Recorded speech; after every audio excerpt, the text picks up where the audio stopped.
तो बंगाल की जो हिंसा है वो उसके यूपी में आने की उम्मीद है और इसी के मद्देनजर पूरा जो यूपी है उसको छावनी में तब्दील कर ले, खासतौर पर लखनऊ के कई एरियो को संवेदनशील एरियो में नजर रखी जाए। चलिए बढ़ते अगली बड़ी खबर की ओर, जहां पर आगरा में गैस माफिया सिंडिकेट का पर्दाफाश हुआ है। आपूर्ति विभाग ने गोदाम पर बड़ी छापेमारी कार्रवाई की है।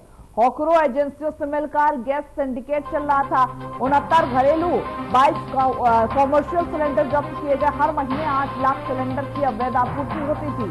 थाना ताजगंज देवरी रोड क्षेत्र का ये पूरा मामला है, जहां अवैध जो माफिया थे, सिंडिकेट थे, उनका पर्दाफाश किया गया। आपूर्ति विभाग ने गोदाम पर यह छापेमारी कार्रवाई की। हॉकरो एजेंसियों से मिलकर के गैस सिंडिकेट एक बड़ा सिंडिकेट चलाते थे, जिसका पर्दाफाश किया गया। और साथ ही साथ आपको ये भी बताते चले कि सभी का पर्दाफाश करते हुए गिरफ्तार किया गया। उससे जो जुड़े हुए लोग हैं उन पर भी लगातार कार्रवाई होते हुए नजर आ रही। गोदाम पर छापेमारी कार्रवाई की गई है। बताया भी जा रहा है कि 69 घरेलू 22 कॉमर्शियल सिलेंडर इस दौरान जब्त किए गए। लगभग 8 लाख सिलेंडर की जो आपूर्ति है, अवैध आपूर्ति, वो किया जा रहा था।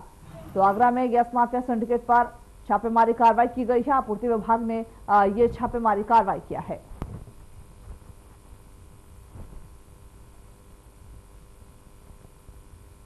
तो हर महीने अगर बात करें तो 8 लाख के लगभग जो सिलेंडर है उसकी आपूर्ति होती थी।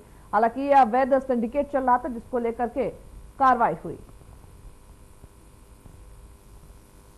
अधीक्षक नीरज कुमार जादौन ने रात में अचानक क्षेत्र का दौरा किया और सुरक्षा व्यवस्था का जायजा लिया। एसपी ने थाना बघौली क्षेत्र में शांति और कानून व्यवस्था की स्थिति का निरीक्षण किया और आमजन में सुरक्षा की भावना को मजबूत करने के उद्देश्य से रात में पैदल गश्त भी किया। इस दौरान उन्होंने थाना क्षेत्र में स्थित एटीएम और सराफा मार्केट की सुरक्षा व्यवस्था का बारीकी से निरीक्षण किया। इसके अलावा ही एसपी ने बैरियर ड्यूटी का आकस्मिक निरीक्षण करते हुए ड्यूटी पर तैनात कर्मचारियों को सतर्कता से जिम्मेदारी निभाने के निर्देश दिए हैं।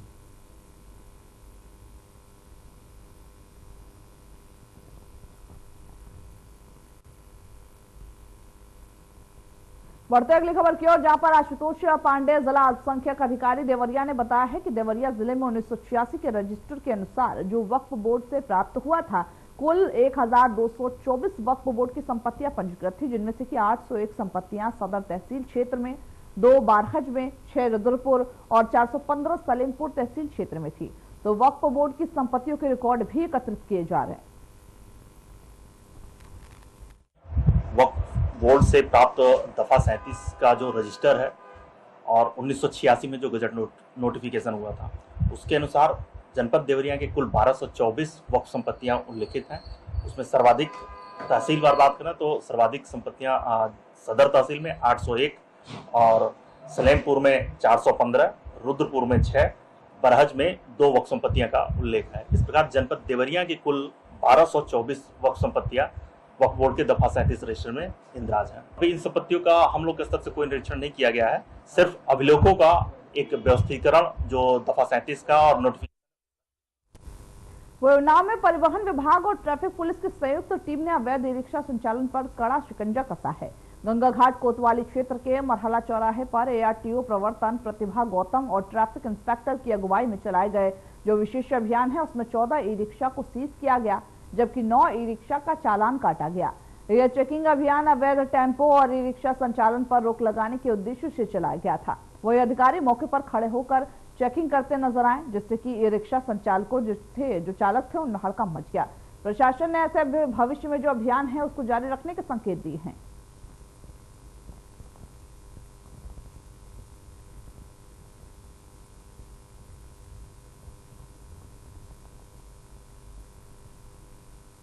सरकारी स्कूल में मुफ्त बांटने के लिए आई जो किताबें हैं उसकी कबाड़ी की दुकान पर बेचने का मामला सामने आया है। जासांडी थाना क्षेत्र के मयोढ़ा गांव के पास स्थित सूर्यद्र कबाड़ी की दुकान पर डीसीएम की जो लाकर जो किताबें हैं वो बेची है। इस घटना का वीडियो सोशल मीडिया पर जमकर वायरल हो रहा है, जिससे शिक्षा विभाग में हड़कंप मचा हुआ। बताते ये चले कि ये जो किताबें हैं वो पिछले वर्ष की थी, जिन्हें छात्रों को वितरण से पहले ही जिम्मेदारों द्वारा कबाड़ में बेच दिया गया। बीईओ ने मामले को गंभीरता से लेते हुए जांच कराकर उचित कार्रवाई करने की बात कही है। वही साथ ही बताते ये भी चले कि घटना में लोगों ने नाराजगी पैदा कर दी है। वही सवाल ये उठ रहे हैं कि आखिर बच्चों तक पहुंचने वाली जो पहले से शिक्षक सामग्री है वो कब और कैसे कबाड़ तक पहुंची है। तो जहां दुकान पर किताबें बेची गई हैं कबाड़ में। हालांकि शिक्षा विभाग की ओर से वो किताबें जो बच्चे हैं उनको देने के लिए दिया जाता, लेकिन इसके बावजूद सवाल ये है कि आखिर वो किताबें जो बच्चों को नहीं दिया गया, उसके बाद फिर उसे कबाड़ की दुकान पर क्यों बेचा गया, और अगर बेचा गया तो कबाड़ की दुकान तक पहुंचा कैसे, बड़ा सवाल है। हालांकि शिक्षा विभाग में इसको लेकर के हड़कंप मचा हुआ है और जो आमजन है, जो जनता है, उनमें भी आक्रोश है कि हम अगर अपने बच्चों के लिए महंगे महंगे किताबें खरीदते हैं तो उसके बावजूद अगर सरकार की ओर से जो हमें मुहैया कराई जाती किताबें वो हमारे बच्चों तक क्यों नहीं पहुंच रही है। और साथ ही साथ ऐसे तमाम ऐसे गबन हैं जो सरकारी स्कूल में देखने को मिलते हैं। हर एक पहलू पर शिक्षा विभाग जांच करते हुए नजर आ रहे हैं और साथ ही जो इसमें आरोपी पाए जाएंगे उन पर कार्रवाई भी किया जाएगा।